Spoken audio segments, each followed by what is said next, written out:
नीति आयोग के अध्यक्ष और यशस्वी प्रधानमंत्री श्रीमान नरेंद्र मोदी जी द्वारा विकसित भारत विकसित प्रदेश,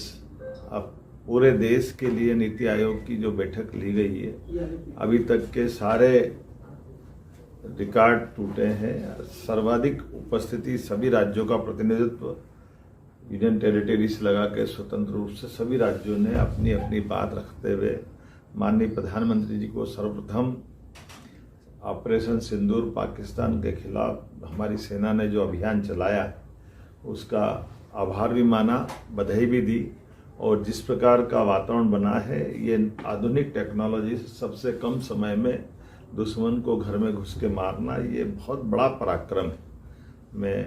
अपनी ओर से, मध्य प्रदेश सरकार की ओर से भी मैंने भी माननीय प्रधानमंत्री जी को बधाई दी। और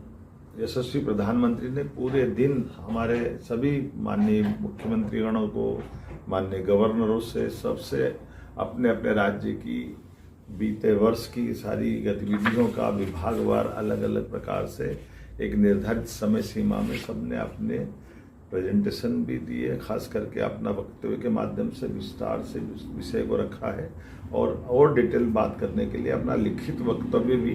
नीति आयोग को जमा किया है। हमारे लिए ये एक अच्छी खासकर नई परंपरा भी है, जब आपस में कोई कंट्रोवर्सी भी नहीं हुई और सबने बोलने की स्वतंत्रता के आधार पर यह संकल्प लिया कि 2047 तक यशस्वी प्रधानमंत्री ने जिस प्रकार से रोड मैप दिया है कि 2047 तक भारत के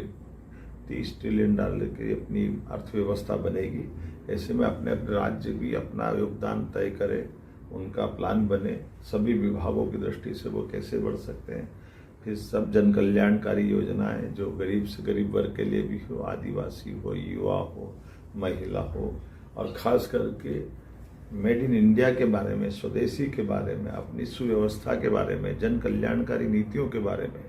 हेल्थ से लगा करके सभी सेक्टर में अपने भारत की प्रगति और आगे बढ़े। और ख़ास करके अब जैसे हम जान रहे हैं कि 2025 अप्रैल से ही ये भारत चौथी अर्थव्यवस्था के रूप में जाना जा रहा है। हमने जापान को पीछे छोड़कर माननीय प्रधानमंत्री जी के नेतृत्व में उनने शपथ ली, तब 11वें नंबर पे भारत था। आज हम चौथे नंबर पे आए और हो सकता है ये टेन्योर पूरा होते होते हम तीसरे नंबर पे पहुंचे। ऐसे में 2047 तक हम नंबर 1-2 के आगे जाएं, ये भावना के आधार पर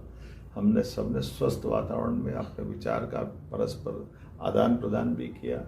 और हर एक विषय को अपने ढंग से पूरे भारत के लघु रूप था एक तरह से हमारे उस भारत मंडपम में, जिसमें हर राज्य की अपनी प्रगति की अच्छी अच्छी जानकारियां जुटाकर आपस में शेयर की गई। मेरी अपनी ओर से माननीय प्रधानमंत्री जी को, नीति आयोग के उपाध्यक्ष जी को, सभी अधिकारियों को, सबको बधाई।